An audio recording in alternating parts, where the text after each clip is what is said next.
thank everyone here for joining us this evening for the Park Hospital Board Candidate Forum. That's why we're here.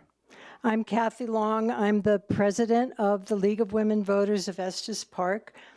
Our goal tonight is to empower you, the voters, to be able to make informed choices in our upcoming May election.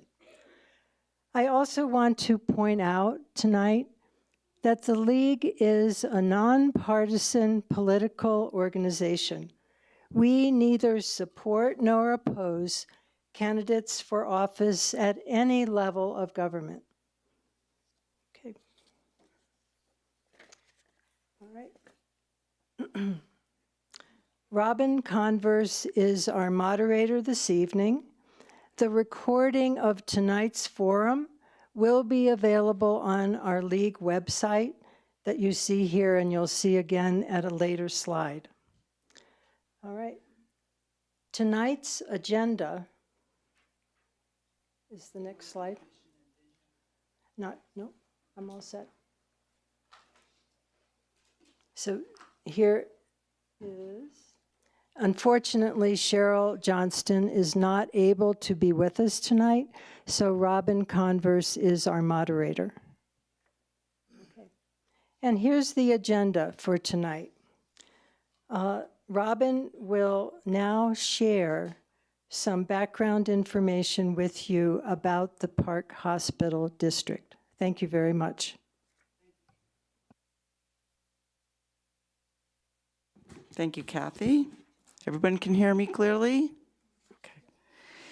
In May 2023, the Park Hospital District mail ballot election for ballot 8A was on the ballot, and the Park Hospital District voters authorized the district with 80.3% support to enter into agreements with one or more nonprofit health care providers concerning the ownership, operation, and maintenance of all or any portion of the district's hospital and related facilities and assets.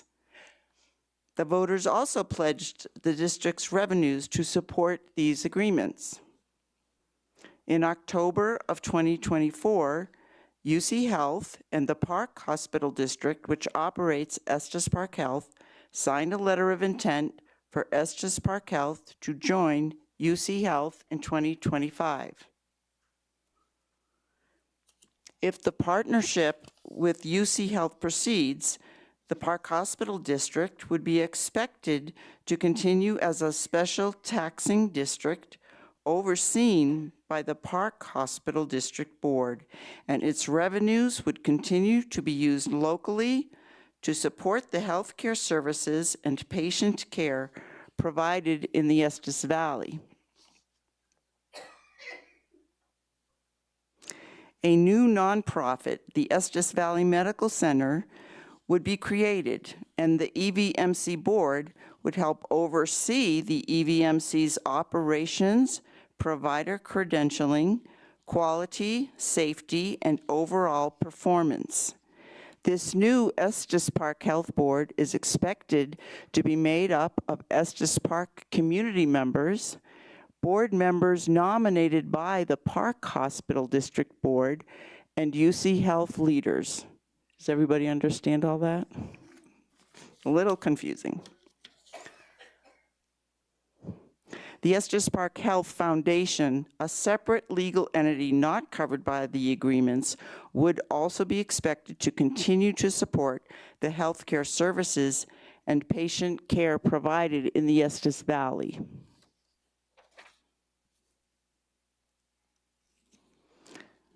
We are providing this candidate forum to give you, the voters, an opportunity to hear from the 5 candidates who are running for the Park Hospital Board. Oop. Oh dear, okay. Here's some background information about tonight's forum. The questions being asked are based on questions and concerns submitted by the public and members of the League of Women Voters of Estes Park. We will not have time for live questions this evening. However, the candidates' emails will be shown on a later slide so that you may contact them directly. The candidates have not been given the questions in advance. The order for answering questions has been chosen randomly, and each candidate will have a chance to answer first in a rotation of questions. I will call on you when it is your turn. Candidates, you will each be given 2 minutes for your opening statement and 1 minute to answer each question. We have a timekeeper who will hold up a card showing when 15 seconds are left and when to stop, and then you may finish your sentence. And you will have 1 minute to deliver closing remarks, which may include clarifications or rebuttals if you wish. To enable the forum to be shared with others, this forum is being recorded. Any videotape and audio recording of the forum may not be used in any way by the candidates other than to provide a link to the entire recording.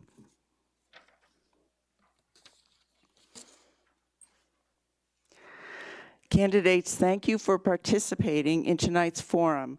We appreciate everyone's dedication to the Estes Valley, and we look forward to an informative evening together. Let's now hear the candidates' opening statements. Pressing the wrong button. Whoop.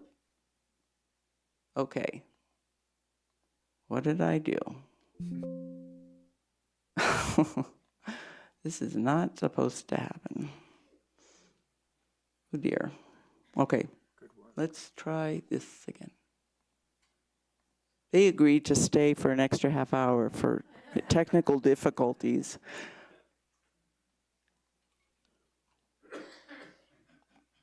Okay. We're going to hear the opening statements in the order shown, so let's start with Max Selfinger. Good evening, everybody. Thank you for being here. My name is Max Selfinger. I am born and raised in Switzerland, went to the medical school in Basel. And over the years, I had several leadership roles at the University Hospital in Basel, University of Zurich, New York State Health Department, Florida Department of Health, and National Jewish Health in Denver. This is a #1 respiratory hospital in the nation. They all asked me to come and help them improve and excel, so I was actually not looking for a job or a new job. I have unique analytical, organizational, and also political skills to be effective in an organization. These skills are needed during the transition period with UC Health affiliation. It will be uncharted territory for us. After only 1 year at the Estes Park Health Foundation, my fellow board member elected me as vice chair of the foundation. As a team player, my career has been built on working towards excellence in public health systems and leading teams towards innovation. Now, with your help, I would like to apply that experience to Estes Park Health so that it continues to be a trusted, high-quality resource for our community. Okay, you can now hear from Ralph Strickland. Thank you. First, thanks to the League of Women Voters and the town for providing this venue. And thanks to all those who pulled yourselves away from this beautiful weather. I wanted to spend so much of today outside. My name is Ralph Strickland. After visiting Estes Park for several years, as we had our oldest daughter here, we decided to move.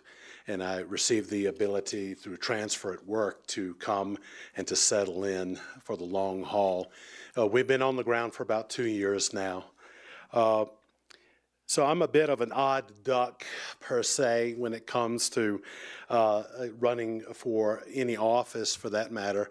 I have no past ties to Estes Park Health, which I believe makes me very objective going in. I don't hold any medical license, which I believe makes me a little more relatable.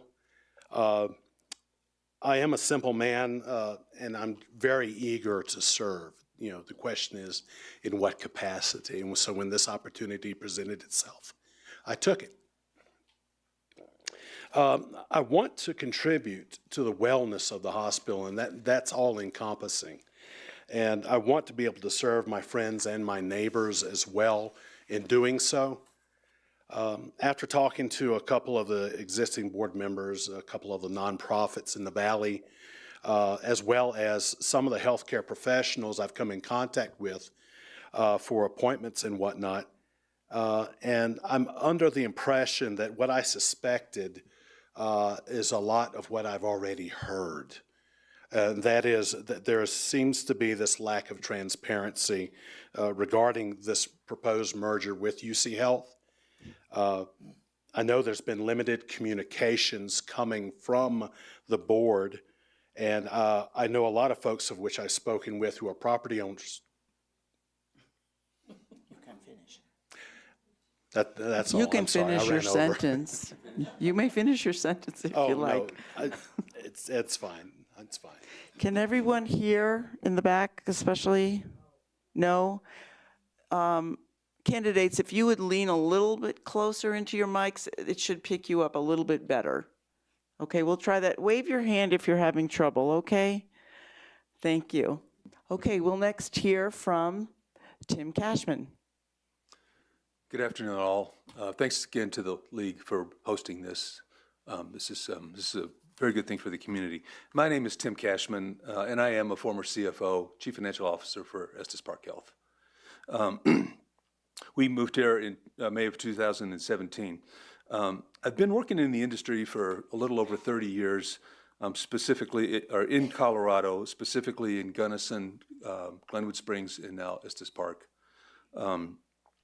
I am retired, but I believe my skill set can still be of value to the community and to Estes Park Health in particular. I am well skilled and practiced in the industry of critical access hospitals, which is what this is. I would like to be of help, particularly with the ongoing plan to affiliate with UC Health. We have worked with UC Health before when we converted the electronic medical record and the accounting systems a few years ago, so we know these folks.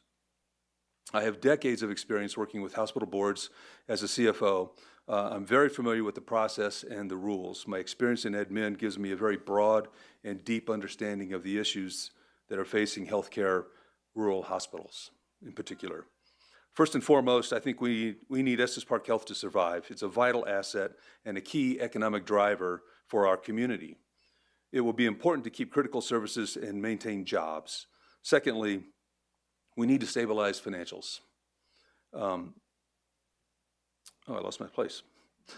And then finally, it's important to make sure that Estes Park Health is a desirable place of employment for all different positions, including physicians, managers, technologists, nurses, operational staff, and the like. There have been some public concerns, as I understand it, raised about staff turnover and staff engagement. And we need to recognize that the staff members are the most valuable resource that we have, and we need to treat them as such. So I do believe that affiliation as a concept, in concept, is good for the financial health and the admin oversight of Estes Park Health. However, with the very few details of a proposed affiliation, despite 2 years that have passed. Excuse me, your Okay. time's up. I'm sorry. I'm sorry, Yeah. I wasn't looking. Thank you very much. bet. Okay, next we will hear from Janet Zishin. Oh, sorry, Chair. Thanks. I'm running for the Park Hospital District Board because I'm committed to contributing to its sustainability and growth. My husband and I have lived here in Estes Park since 2011, when I came up and took a position at the then medical center as their Director of Quality, Patient Safety, and Risk Management. I lasted 5 years before they burned me out because I worked for 4 CEOs and 3 chief nurses, and that made a lot of barriers to my success in that role. So I went and did national consulting for 3 years. I did everything from case management in Kodiak, Alaska, to medical staff quality in Alabama, and then a quality analysis role in both Steamboat Springs and Monterey, California. I came back in January of 2019 to help address some family matters and got a call from the medical center to come back to my position, which I accepted and remained until I retired in 2020. I've been a nurse for 50 years. I spent the first 18 years of my career as a critical care nurse, including a tour with the U.S. Air Force Nurse Corps, and the remainder was in healthcare and medical staff quality, including regulatory compliance. Excuse me. I did put some CVs outside if you want some more details about that, because I've worked in large metropolitan hospitals and critical access hospitals as well. I'm dedicated to working collaboratively with all the stakeholders with Estes Park Health. That means the community, the staff, the medical staff, the board, and UC Health, because we've got some challenges to address and some processes that need improved. I think my extensive experience, positions, and my service-oriented approach position me well to be a very effective advocate and a leader for both the community and the facility. Don't forget to get a bio. Thank you. And last, we'll hear from Thomas Lee. Well, thank you very much. My name's Tom Lee. I'm an emergency physician. I practiced for 34 years before retiring 8 months ago from Estes Park. I worked here for 9 years. I was very fortunate to train at two of the best residencies in the country, and I've worked in over 25 emergency departments over the course of my career. Can everybody hear me okay? I think I'm unique amongst this group in that I've worked at the hospital for 9 years, and I understand this hospital, and I think the health needs of this community as well as anybody. I decided to run for the board because I feel compelled to do so, because I think that this hospital needs a physician on the board, and also because I think that this hospital is in big trouble. The reasons for this trouble are that these last 5 years or so have been an era of loss. We've lost a lot of things. This administration, this board have failed, and we've lost the trust of this community. We've lost services, including home health and hospice. We've lost employees, great employees, and doctors. We've lost money and market share. We've lost good customer service, and this board has lost the ability to be transparent and exercise appropriate oversight over this hospital. This has led to high turnover and a high cost of labor, and it's just been, and ultimately, there's been a decrease in the quality of care and the safety at this hospital. I think, as I said, this hospital's in trouble, and I think a failure to act by the new board could have catastrophic consequences regardless of our, whether we associate with or affiliate with UC Health. Thank you. Okay, the next section is the all-important questions that we're going to ask. Candidates, you have 1 minute to answer each question. And we will start with Ralph Strickland.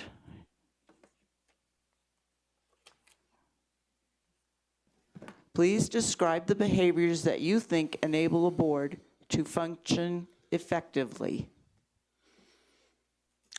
Based on what I have participated in the past with regards to working with nonprofits, with stakeholders at various levels, whether they're private citizens, business owners, or the nonprofit organizations themselves that partner, I think communication is going to have to be among the top considerations for effective collaboration.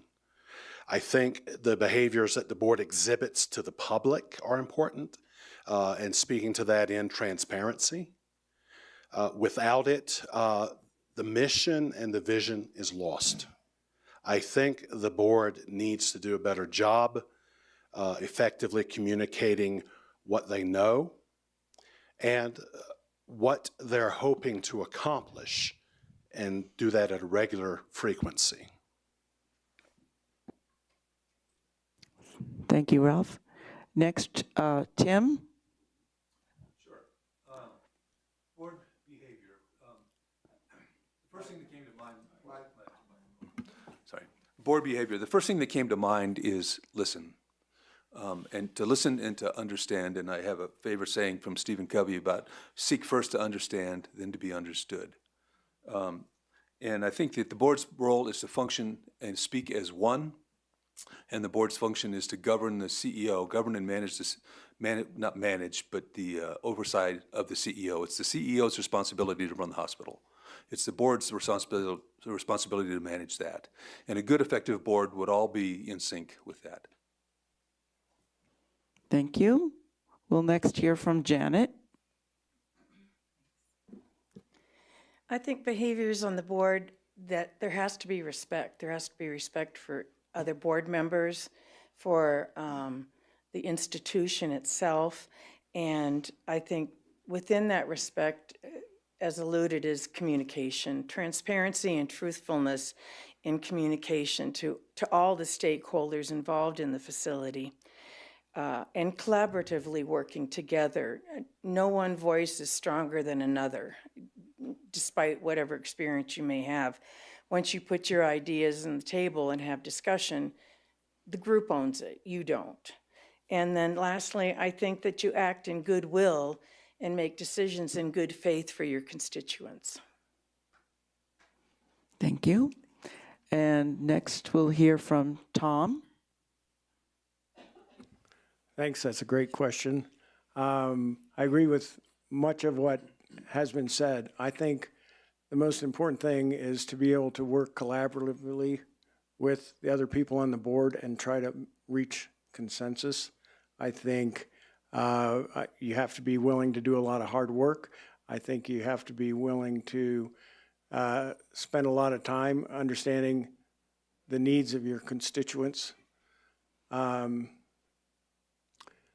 I think that's probably it. Okay. Thank you. And now we'll hear from Max.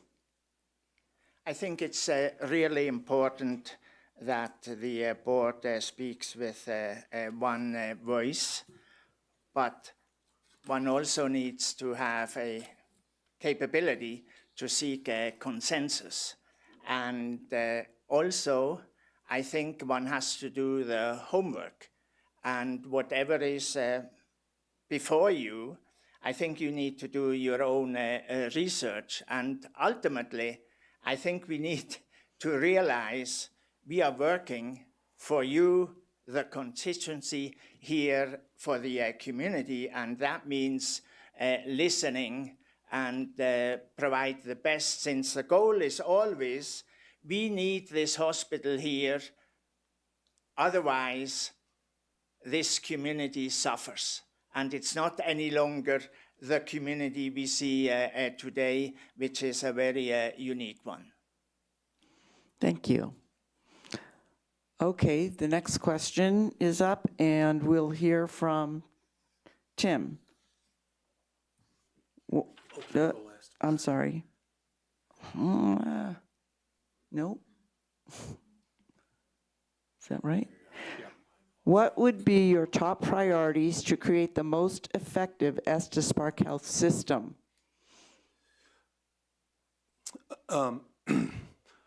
Well, first and foremost, it's going to be about the a proposed affiliation with UC Health. And we have to get our hands around that and understand what's going on in the middle of that. Secondly, we need to work on staff engagement. And then thirdly, I really believe we need to do a survey, a healthcare survey. I know that that's not required, and currently the hospital administration seems to think that's not needed, and that's fine. That's their decision. I think you have to know your your client hell if you want to be successful in business. Those would be my priorities. Thank you. Next, we'll hear from Janet. Thanks. Top priorities for an effective health system. As Tim has alluded, a lot of that could be dependent on the partnership with UC Health. I'm sure they will have plans on what they think can be most effectively managed up here. From my perspective, the current board has made some very tough choices to cut some service lines, and the result of that has been that the system is now in the black. So there was reward for that pain. I think that it is not destined to be an inpatient hospital. By that I mean patients can go in on a short-term outpatient basis, but if they have needs that require inpatient, I think they're better suited to go to a larger facility down valley. I think we can continue to recruit some specialists for up here. Thank you. Thank you. Next, we'll hear from Tom. Thank you again. Great question. I think the first order of business needs to be to replace the senior leadership team that's currently in place. There's currently a work environment at the hospital that is so toxic that virtually everyone who works there often feels like they have a target on their back. This hospital can't function without a supported team of nurses, ancillary staff, and physicians. And so the absolute first priority is to get this toxic workplace under control. That can't be done with the current administration. I think we need to look at bringing back some of the previous services that we had here. We have had home health, hospice that are gone. I've talked to dozens of people who think we need to bring that back. Thank you. Next, we'll hear from Max. I think the most important priority is really to make the affiliation happening.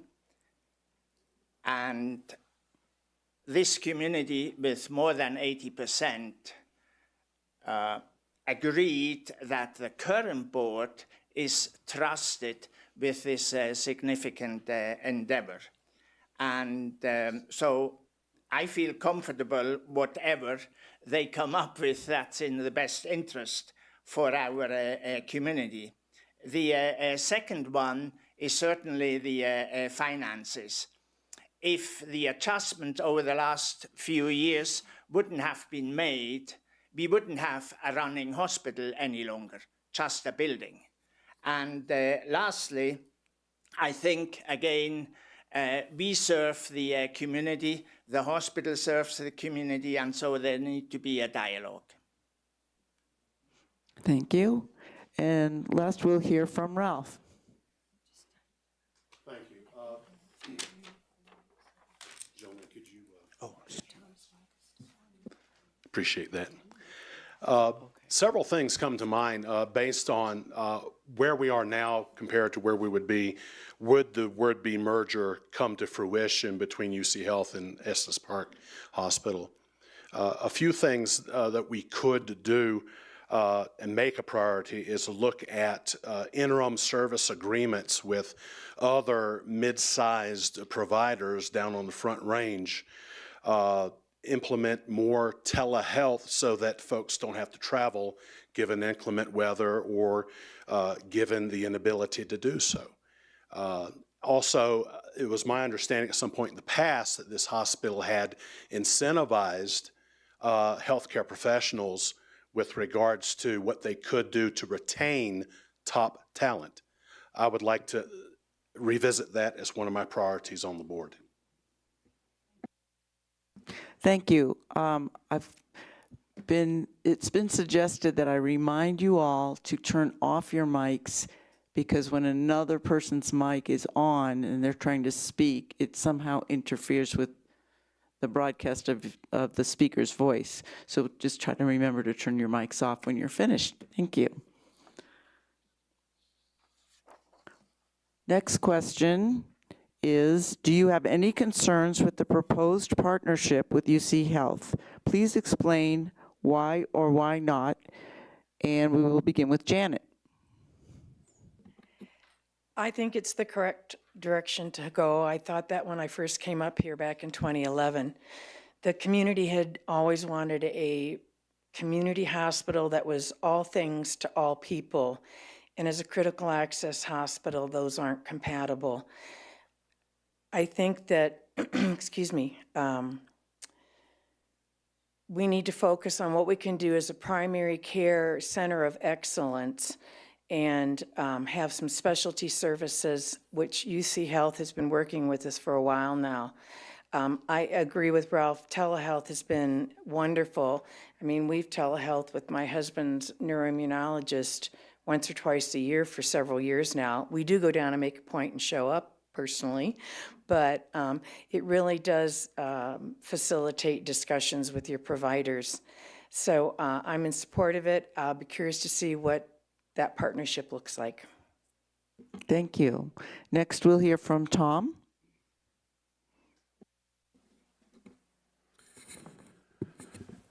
Yeah, I have a number of concerns.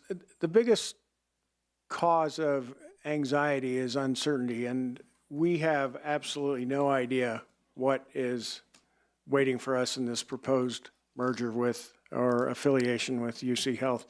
So I think there's been a lack of transparency both on the part of our board and UC Health.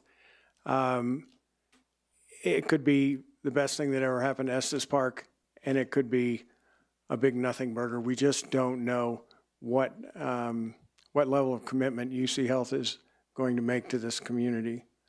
And so I say wait and see what we have to offer. And I'd like for the people of Estes Park to get to understand that before we decide one way or another to go with UC Health. Thank you. Next, we'll hear from Max. I have absolutely no concerns. I see only positives. And in terms of the purchasing power, when you have a larger system, your consumables prices will be lower. On the other side, the reimbursement rates will be higher. And this is a nice added value for the operation. The other thing, what we had just heard, that we don't know what actually is in the agreement. Obviously, I don't have time in the remaining time to talk about, but just a reminder, at the October 24 meeting, there was a one-pager which details a lot. And so please go back and look at this. And I would say then we shouldn't say we don't know what's coming. Thank you. Next, we'll hear from Ralph. Please turn off your mics, gentlemen. Thank you. The concerns I have are in line with what Tom pointed out, but also the timing of this. This has been a rather long and protracted process, and all the while, the citizen stakeholders of the Estes Valley have been waiting and waiting, and the flow of information in light of any possible changes to this agreement have not been forthcoming. That is my main concern. The other is simply that we have sent so much business down the hill, per se, that I don't know whether UC Health would continue to require our physical presence as patients down beyond the edge of the Front Range. Thank you. And now we'll hear from Tim. Thank you. I'm not convinced. And that doesn't mean that I'm against it. It just means that we don't have enough information. I don't know what's going on. if we're fortunate to be elected, would want to know that. But what's going to happen is with this affiliation, and it's happened to other hospitals that have affiliated with larger hospitals, and this is a critical access hospital. The reimbursement schedule is completely different than what a major hospital does. But there's going to be a loss of jobs, guaranteed. 20% people at least are going to go away. So a potential loss of services, maybe that's due, maybe that's not. I'm just really looking for the analysis about this, and I don't have enough knowledge to say if I'm for or against. But I think we need to know. That's all I got. Thank you. The next question is, if the proposed partnership with UC Health proceeds, how would you and the board ensure the community stays informed about the transition? And we're going to start with Tom. Well, thanks.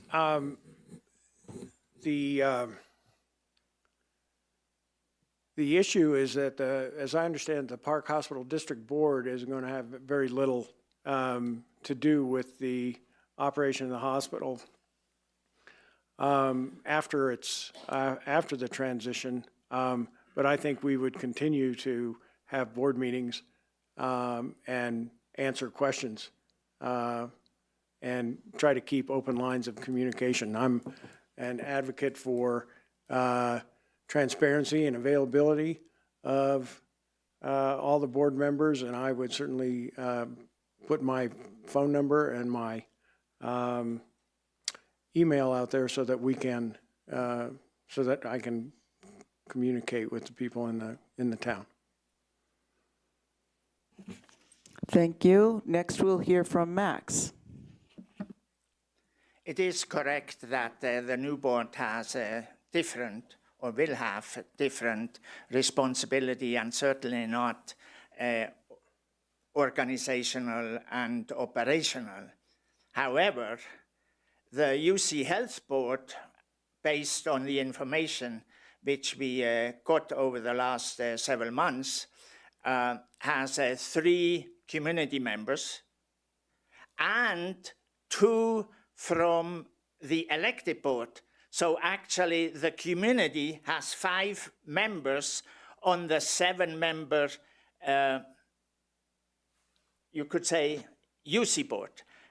That means we have the majority, so we really can do what we want to do, and it is really important that these 5 people work really in harmony and make sure that the community is taken care of. Thank you. Next, we'll hear from Ralph.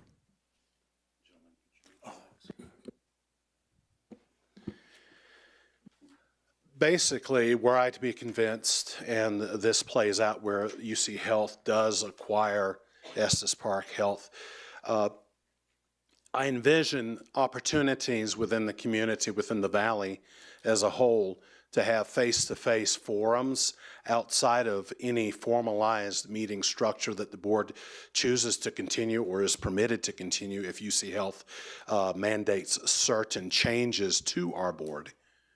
But I think it is important, as Tom stated, that we actually have the ability to communicate, because there's not been a lot of information forthcoming to date. So I just would be optimistic that given the opportunity to have such forums independently of the board, it would afford most of our fellow citizens an opportunity to get their voices heard continually through this transition process. Thank you. Next, we'll hear from Tim. Honest to God, I have no idea. The way I understand the deal is there's going to be 2 board members and then 3 community members. The Park Hospital District Board that we're all talking about is really not going to have much to do once that deal goes through, if I'm correct on this. And the only thing we'll have to do is to approve the mill levy. So there has to be some sort of mechanism of regular meetings with the operational board, and with the CEO so that the Park Hospital District Board is informed. And then we can go about the process of finding a way to keep the community involved. I don't know what to do about that yet. Thank you. And last we'll hear from Janet. Thank you. I think the key word here is transition, the transition from our current state to our future state. And I think information to the constituents is the priority. Is that information sessions and small groups? Is that a larger community forum? The board meetings will continue to be open. Publications, I mean, social media reaches everyone. And so you'll need to have someone that can craft some really clear communications to the community. But I think keeping them informed of what to expect that's coming down the pipe will be huge. Thank you. And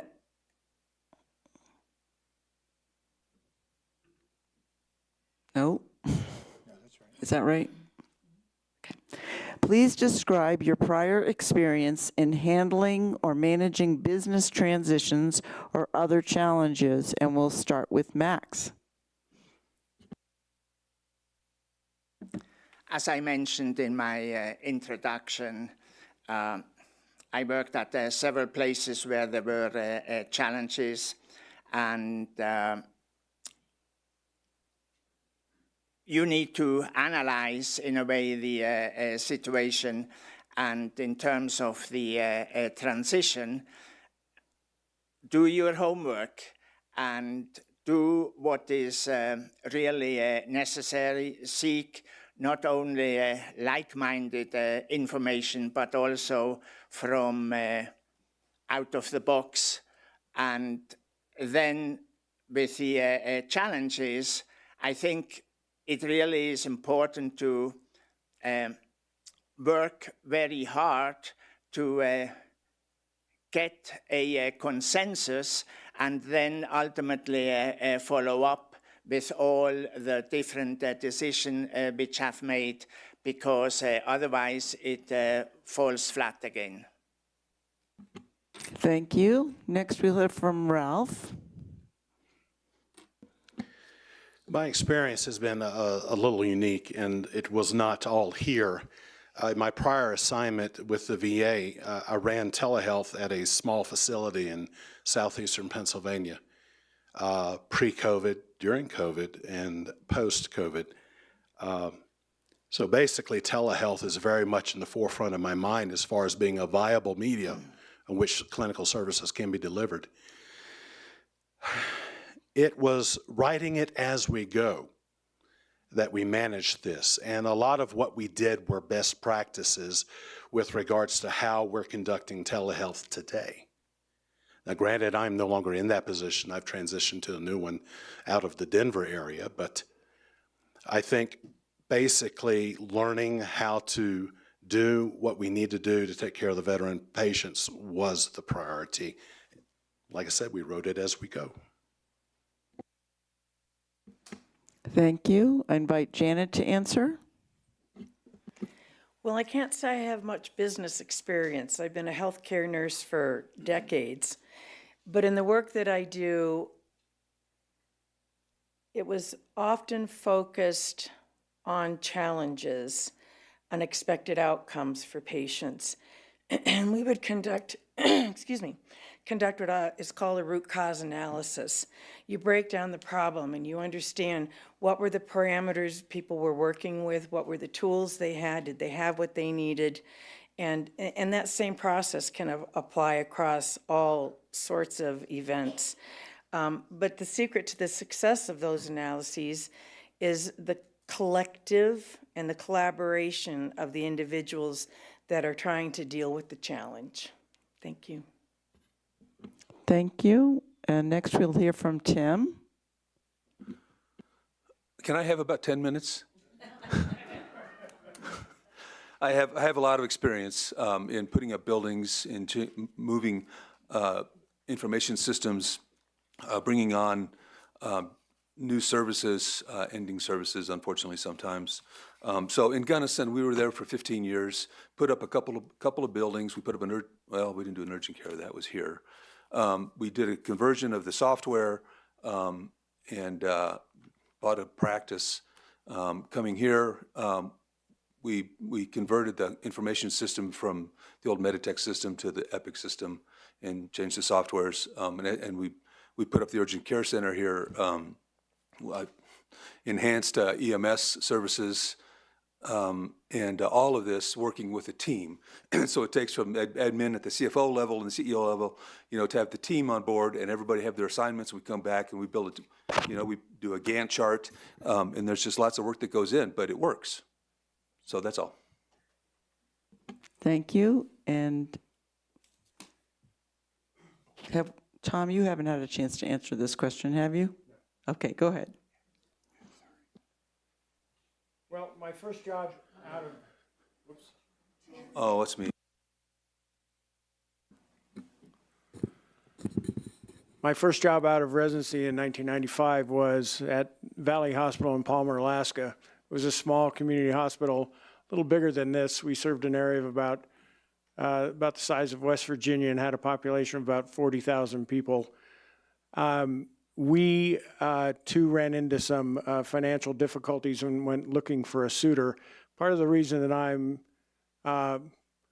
leery or skeptical about an affiliation with a larger organization is when we first went looking for a partner, we looked to Providence Hospital in Anchorage, and they came up with a proposal that was absolutely laughable and would have led to, a marked decrease in services. So we fished around until we got somebody, and we were able to have a public or a for-profit, not-for-profit partnership, which led to very good outcome and construction of a large, sophisticated hospital in our town. Thank you. Next is Tim. I invite you to answer that question.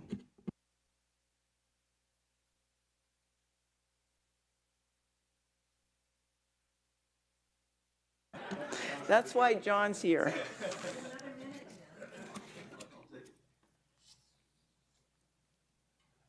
Okay, here's the question. How can the Park Hospital Board support healthy morale and a positive work environment within the hospital staff? And we will start with Ralph. Thank you. As I alluded to earlier, it was my understanding that at some point in the past that the hospital had incentivized the healthcare professionals in the hospital to retain the talent. That would be probably the best way, given that it's my understanding that there's not much going on now to retain staff outside of perhaps a few physicians.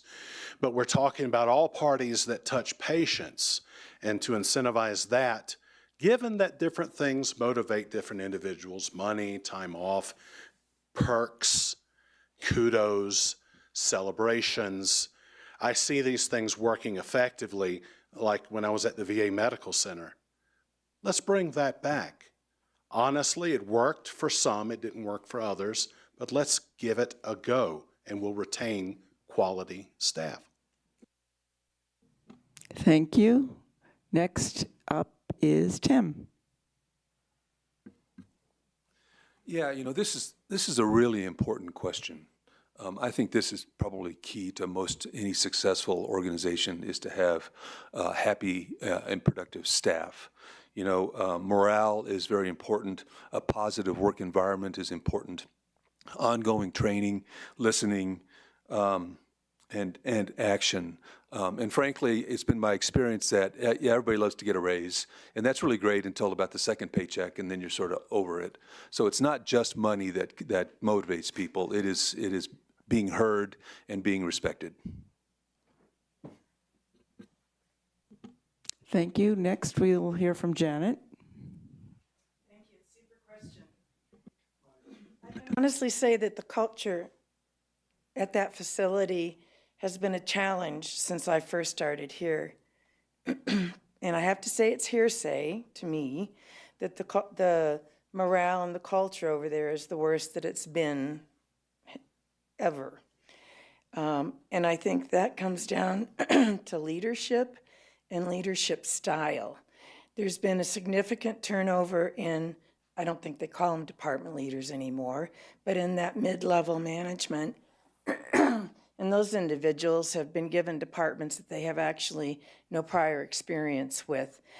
That's hard to support employees when you don't really know their job. I think we need to learn to have a leadership style that will empower employees to speak up and offer what they know from their experience in their particular department. And that may start with leadership. Thank you. Next, we'll invite Tom to answer. Thank you again. That's a great question. I want to first say that I agree with everything that Tim and Janet said. I think that the current hospital situation is that there is a psychologically unhealthy and hostile environment. People don't feel like they can speak up, even constructively, let alone critically. And I think that the responsibility for that lies with the leadership. I think there have to be regular staff and physician satisfaction surveys. People have to be able to listen to the employees because there's a lot of wisdom and a lot of good ideas that come from the staff. And so I think absolutely the CEO has to be held to account, and that has to be something that's measured and evaluated by the board. Thank you, and we'll finish up with Max, please. I don't have personal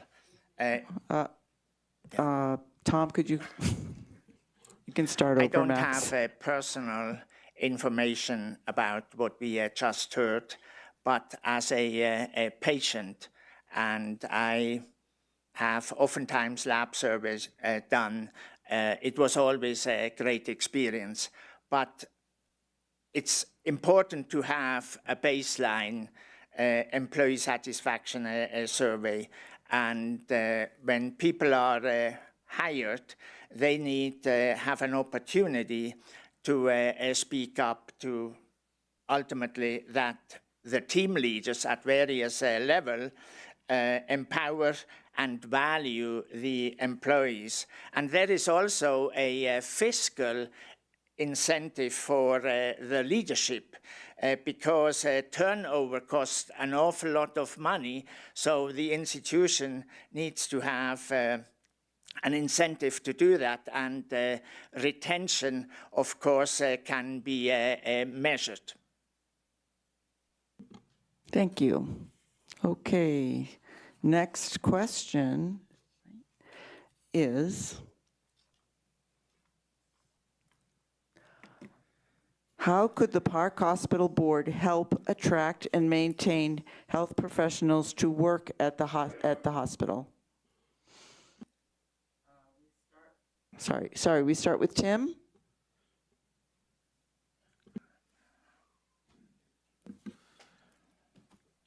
Yeah, this is this is kind of a tough one. The importance of what we do in our community and the importance of the service that we give impacts the professional physicians and nurses and other professionals. Is this really a place that they want to, that they feel like they can make a home and raise their family? And creating an environment in that respect is paramount to keeping and retaining. And then it just goes back to my comment about listening and respecting, and so that the staff brag about how good it is here, that we are heard, we are listened, we are respected, and I think it comes from the staff, frankly, and that's all I can say about that. Thank you. Next, we'll hear from Janet. Thanks. I think a lot of this goes back to our previous slide in how to make employees feel valued and respected for their expertise in their field. I think it's about quality of life for people. If they're working to pay their rent or their mortgage, that's not a huge satisfier. We need to support their continuing education and team building and leadership development of people by engaging the staff and talking to them and finding out to them what's important. Thank you. Tom? Thanks. I agree with Tim. This is a tough question. I think one of the best ways to retain nurses and other clinical frontline staff is to create a culture at the hospital where people want to work.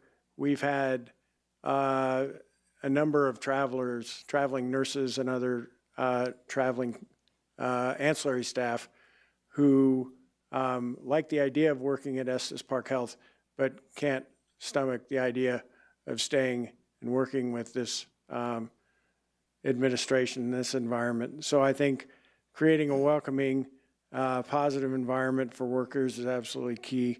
I think with regard to physicians, they have to be appropriately compensated, and they have to work in a place where they can prosper and advance their career.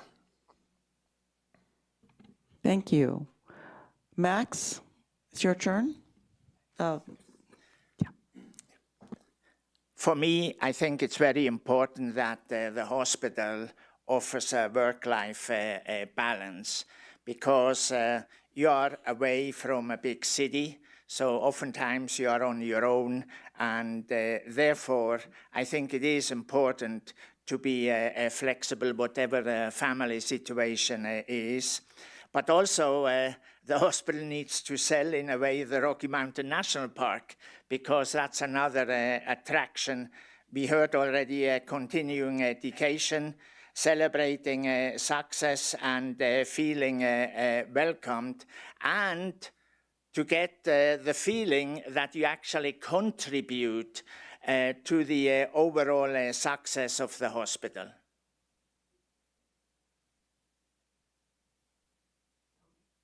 Thank you. And we will hear from Ralph. Thank you. With regards to maintaining our health professionals, our talent pool here, I think I spoke to that with regards to incentivizing and finding out what motivates these professionals so that we may retain them longer than we do. I'm not familiar with what the turnover is, but as far as attracting go, I can speak to that in regards to seeing other programs that the medical center stood up in my past, where they had informal rounding for those in medical school and outside of your standing residency, so that they would have the opportunity to shadow more or less and see what the type of work environment would be for Estes Park Hospital. As far as others in various licensure or supporting roles, job shadowing within the organization itself, so that if someone is dissatisfied with where they're working, they may have a new opportunity elsewhere within Estes Park.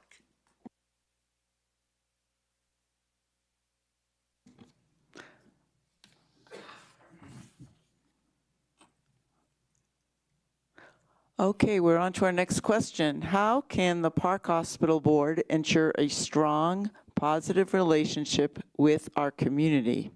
And we will start with Janet, please. Well, I think we've all alluded to the fact that there are concerns with the community about the transparency of the current board.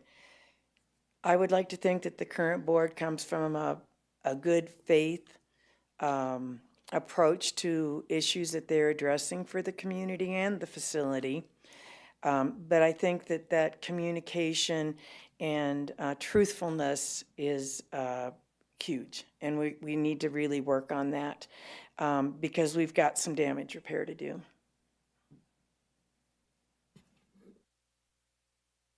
Thank you. Next, we'd like to hear from Tom.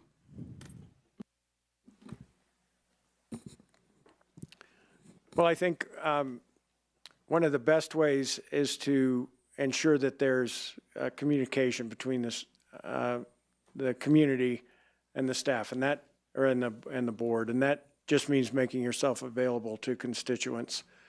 So I think that's one way to foster that communication. I think the other way is to encourage people to attend board meetings and let the board meetings go on as long as it takes for people to get all their questions answered. I think having a great news outlets like the Estes Valley Voice can help facilitate that as well. Thank you. Invite Max to answer. As we heard already, the UC Health Board has 3 community members among the 7 and 2 also from the elected board. So it's really upon them to seek the communication and to have the dialogue which should go in both directions. And this could be like what the Estes Park school system does. The superintendent has regularly a coffee session, open invitation, whoever wants to join her. And I think we can do that here as well. Thank you. We'd like to hear from Ralph now. Thank you. I'm going to echo some of what Max had said. In parallel to the open meetings that the public is invited to, I think in parallel to that should be additional opportunities because board business is going to be extracting a lot of the time, and there may not be as much available time to the citizen stakeholders in the Estes Valley to have their concerns addressed. I think open forums, I think face-to-face gatherings, small or large venues, are going to be necessary if we're going to, as Janet mentioned, repair the relationship we have and develop that positive relationship we need with this community, regardless of what UC Health intends to do, change, or affect for either the board itself or how health care will be delivered in the Estes Valley for the years to come. Thank you. And now we'd like to hear from Tim. Honestly, this is a CEO responsibility, and this is the staff that should be managing this. The board is a governing body, and obviously inclusive and leading by example, all of that indeed. But I think that the CEO and the staff of the hospital need to take some responsibility about this, about what's going on inside the hospital and what we're doing. Town halls are great, and open houses would be great. Events and activities, I know there's some of that going around. You know, coffee with the CEO and the board chair, I think, is a great idea. But we have to look to operations in many of these things. Okay, thank you. All right. Next question. How should the Park Hospital Board address the impact of the potential closure of Salud? And we'd like to start with Tom.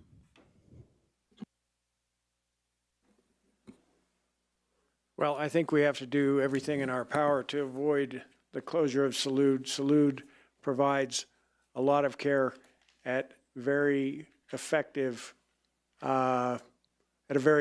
cost. And I think that they can provide a lot of care much cheaper than we can in the clinic or the urgent care or the emergency department for that matter. And so I think that while they're separate entities, I think it would probably make sense for the hospital to subsidize Salud because otherwise I think that the cost of taking care of all the Salud patients who have nowhere to go is going to be higher than it would be to subsidize Salud, just because they do things, they can take care of a lot of these things much less expensively than we can. Thank you. Max, we'd like to hear from you. Salute certainly serves an important segment. Excuse me, Tom, could you? Thank you. You can start over, Max. Salute certainly serves a very important segment of our community. And one way or another, we need to continue to serve this community. With other words, we really need to take care of all the residents. I just want to remind people that UC Health actually is not only running hospitals, but they also have programs for the community. And so we need to see what they ultimately offer. And then in addition, the UC Health vision, if my memory serves me right, transition healthcare to health. So preventive programs are very important, and Salute actually does both. I understand they do currently free dental screening at the school, and this certainly needs to continue. Thank you. Ralph, would you like to answer that question? Yes, I would. Thank you. After speaking with their director, Mr. Frisbee, this past week, I was just picking his mind as far as his envisioning of the impacts. He wants to have the assurance that they can stay open past May of 2026. The mix is the biggest problem for them. He said that 39% of his patients are Medicaid and 38% are totally uninsured. And going back and forth with him, basically what would help us help them would be taking over primary care services for Salude's clientele to prevent them from inundating our urgent care and our emergency room as their first choice for clinical interventions. Thank you. Max, could you turn your mic off, please? Thank you. Next, we'd like to hear from Tim. Again, can I have 10 minutes? Sorry, I'm aware of this situation. I'm a big supporter of Salute. They do a wonderful job in so many ways. And I've done a little bit of research on what's going on. They have approximately 3,100 visits a year, Medicaid and uninsured. If they go down, and those folks end up, even 50% of that staff end up in the hospital's emergency department. I've run the numbers. It's easily a $3 million loss to the hospital. And the hospital really, what the hospital gets paid by Medicaid is a different formula than what FQHC, which is what Salute is, Federally Qualified Health Care Center. The reimbursement is entirely different. And so it would be beneficial to the hospital to engage with this and sort out some sort of a solution, because it would, well, that's enough. You can finish your sentence. I think I'm done. Otherwise, I'll go on for a while. Sorry. Okay, thank you. And let's see, Janet, it's your turn to answer this question. That's me. So we all acknowledge that Salute is a huge provider for our uninsured and underinsured individuals. I agree with what folks have said, that we need to look and figure out how we can support the care to those individuals. But I sort of look at Salute and say, why are you where you're at now? They are one clinic. They don't have their own CEO. As Tim and I were talking about earlier, they are part of another system. Is the entire system that sick? Or what is it about this particular clinic that has made it so sick? Throwing money at it's a Band-Aid, and a very little Band-Aid on a big wound. And so there needs to be some investigation so that it's just not a Band-Aid over this issue. Thanks. Thank you. I think we have time for one more question. How can the Park Hospital Board know what the community wants for their healthcare needs? And Max, I'd like you to start if you can. I think one important instrument is certainly the community health needs assessment. So we have an idea what the markup is of our population and what their needs are. And again, the affiliation with UC Health will help in that process, since within the system they have a special unit to do actually these surveys, and we need to make sure that all the community segments we have are actually heard and can mention what they really need. And in addition, the other is exit interviews with the staff, but also to have an opportunity for a patient to let the hospital know if everything was okay or not. Thank you. Ralph, would you like to answer that question? Sure. Whereas the community health needs assessment is going to be an important part. Excuse me 1 second. Max, could you turn off? You can start over, Ralph. You can start Thank over. you. Whereas the community health needs assessment survey is going to be an important part, I believe it needs to be modified.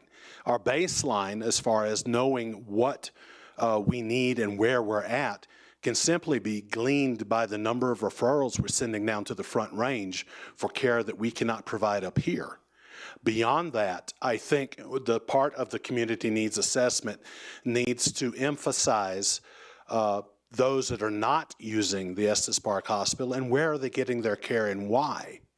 If we can meet those additional needs, then the additional revenue will come in. I do not see us getting this underway until the UC Health proposed merger pans out.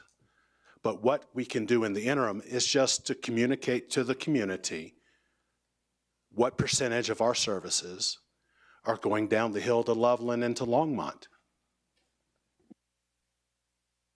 Thank you. Tim, it's your turn to answer.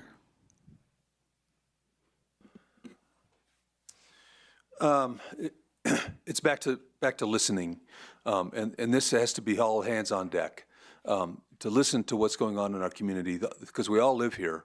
Well, maybe that's not true. A lot are commuting up, but we would like to have locals. I think town hall meetings, coffees with the CEO, maybe the board chair, community engagement and outreach, and listening.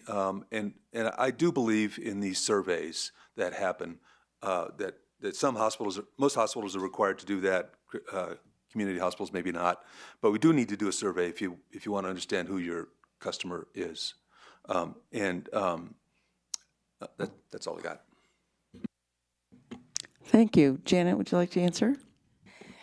Well, I acknowledge that a community needs assessment, and we can all say that, is important. We know what survey response rates are like. I could think we could look a little more globally and understand, I want excellent care that is currently provided here. I want excellence in that. And then I want to know where I can get that excellent premier specialty care that I need. And if I develop some kind of cancer, am I going to drive to Anschutz or UC Health Poudre Valley to get it? You betcha, because I want the best thing for me or my family member. So I think that while an assessment is helpful, response rates are not always great, and I think we should understand what we want out of the health care that's up here. That's pretty basic. Thank you. Okay, and we'd like to hear from Tom. Thanks. I think one of the ways we can know what the community wants is just simply look at the demographics of this community. I think, that would suggest that we need geriatric care, that we need home health, that we need hospice. And the other way is, of course, the community needs assessment, which I think is absolutely essential. It's required of all hospitals except for critical access hospitals, for which there's a loophole. And I don't think we should have taken advantage of that loophole. I think we should have been doing these on a regular basis.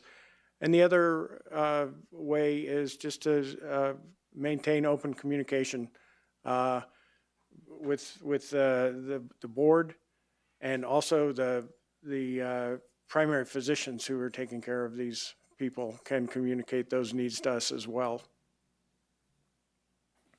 Thank you. Okay, we're going to have one more question, and then you can relax a little bit. Do you have any experience with managing the physical aspects of any healthcare facilities with respect to patients and staff? And we're going to start with Ralph. Thank you. So in light of my past tenure with the VA Medical Center, we had to set up areas in the time of COVID so that we could maintain social distancing as well as provide the clinical services that our veteran patients were expecting. We had to make these accommodations despite the traditional use of existing areas. We had floors that were strictly dedicated to inpatient that became telehealth node areas. We had additionally expansion of our primary care areas to accommodate the social distancing as well, and rotating and extending hours so that the veterans who were apprehensive about coming in for their patient care could be accommodated that way as well. Thank you. Next, we'd like to hear from Tim.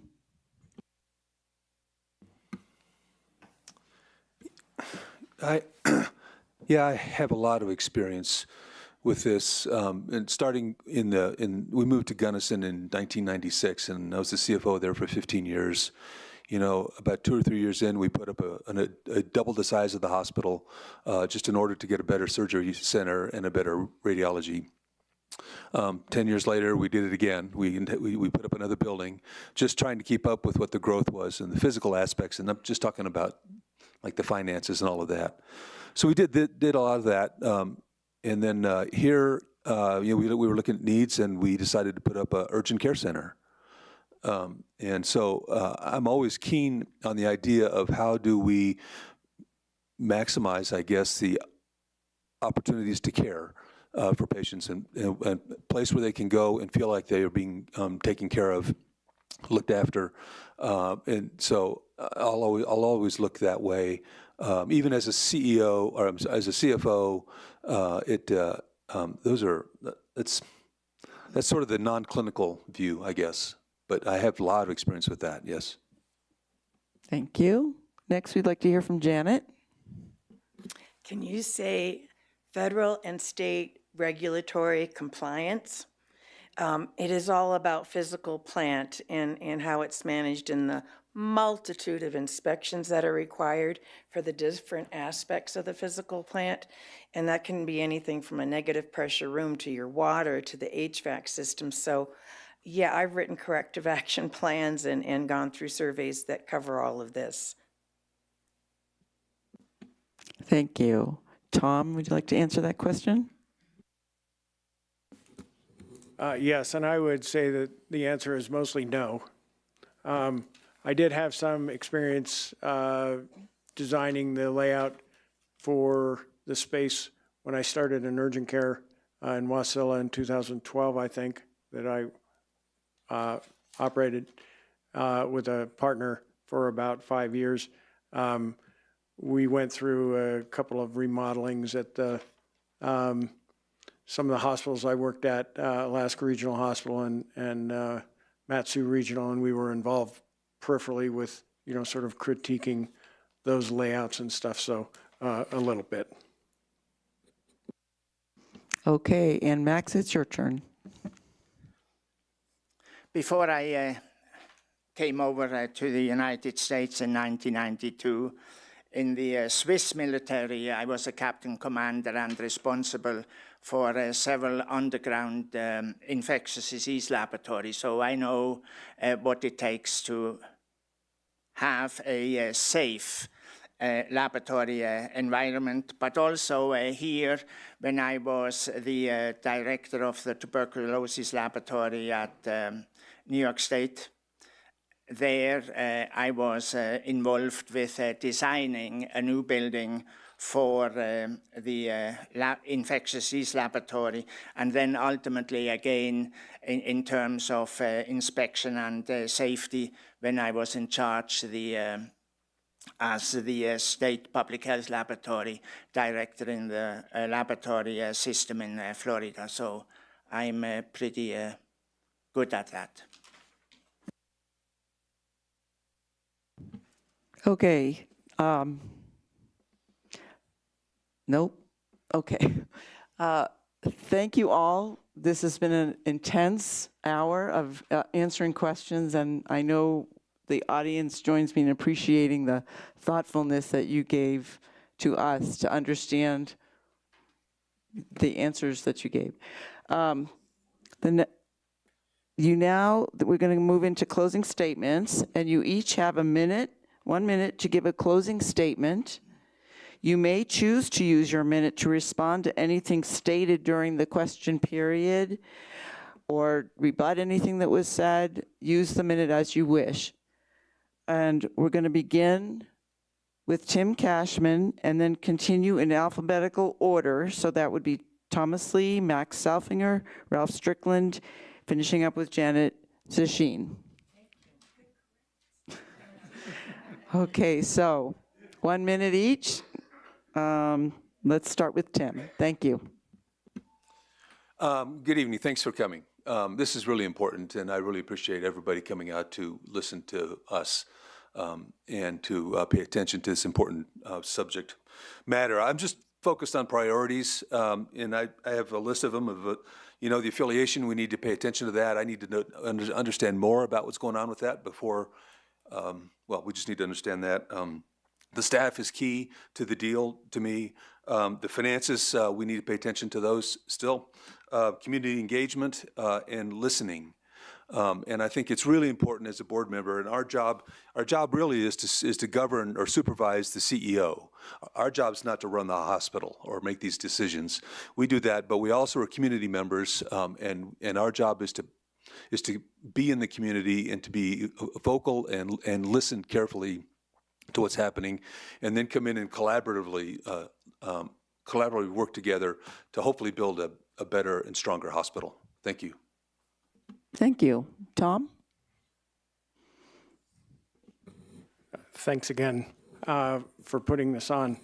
I would just like to reiterate that I've worked here for a long time. I'm passionate about this community and this hospital, and I want to do everything we can to restore the hospital to what it was even a few years ago. I think that's going to take a lot of work. I'm willing to do that work. I think this board is going to have its work cut out for it from the very start. So thank you for your attention, and thank you for your time. Max, your turn. We all need great health care here in Estes Park. And I consider myself as an effective ambassador for this very unique community. I would like to thank you all for coming. This is democracy at its best.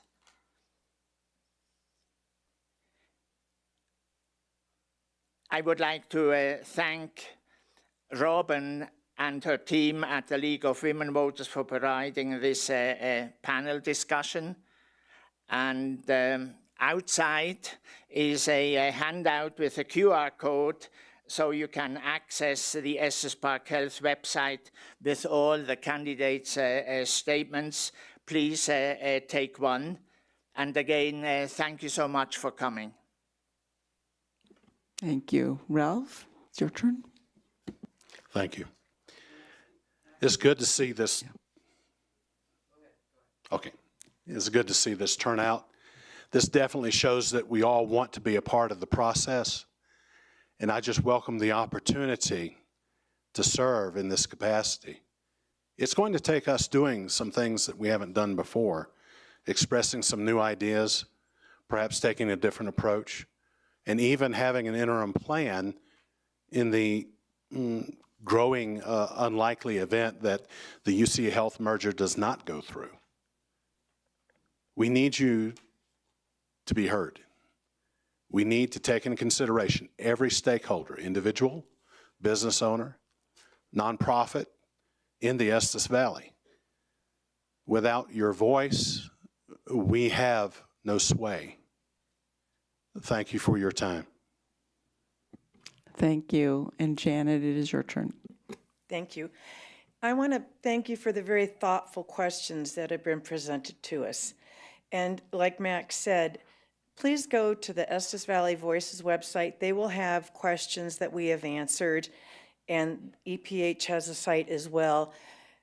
And we weren't time limited. We were word count limited for Estes Park Health, but you might get a more fuller picture of us. I want to remind folks that we've talked about one leader that is captain of the ship over there and that a lot of folks are unhappy with, but he's not the only leader over there, and I think people need to remember that. There is a leadership team. I do appreciate the work the current board is trying to do, and I may be altruistic, but I think they are trying to represent us in good faith, and we did elect them. And I want a courtesy to the incoming board, whatever it may be. They deserve our support, whatever that looks like. And don't forget my bio's out front. Thank you. Okay. You probably have some more questions for the candidates, and here are their emails. You can contact them, and I'll leave this up for just a minute. Maybe you can take a picture of it. We will have a recording of this, so you'll have another opportunity to see this slide.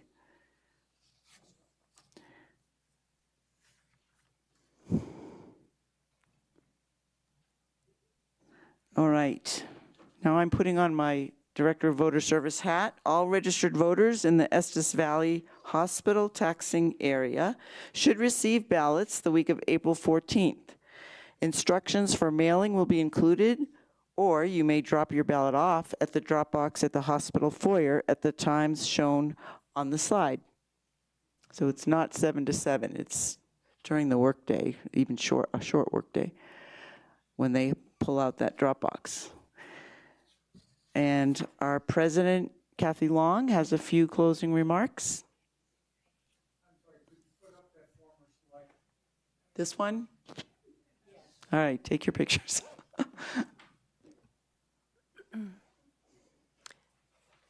And if you don't have time right now, we will put this on the homepage of our league website. So that would be another way you can also get this information. All right. Well, this has been a very, I would say, informative and intense conversation over the last 90 minutes. Thank you for your attention. We're so glad that you took the time this evening to be here. It shows your interest not only in the selection, but also your concern for our community. It's very important. So here is the email, first the website, lwv-estespark.org. Not only will we have the candidates' email addresses, but we'll also have a link to this recording. So if a friend, a neighbor, or someone else is interested, they could access this recording as well. If you have any election-related questions, contact voter service at lwv-estespark.org, and Robin or someone on her team will be happy to answer your questions. And finally, one more slide. I want to thank all of the candidates. Thank you all for being here this evening. Thank you to the audience. Thank you for your attention. And thank you, Robin, and the Voter Service Committee of the League for all the work. And also everyone who submitted a question. We had about 50 questions from the community, which just shows the involvement that is really alive and well here. So thank you all very much for all those different ways that you contributed. And good night. I just want to add a thank you to the town. The town did not have to allow us to host this here because it's not a town board. However, they welcomed us to hold this, and we also have an IT team in the back who helped us record and broadcast the information. And thank you to anybody who streamed this forum and is listening, so don't want to forget them. And again, candidates, thank you so much. Have a good night.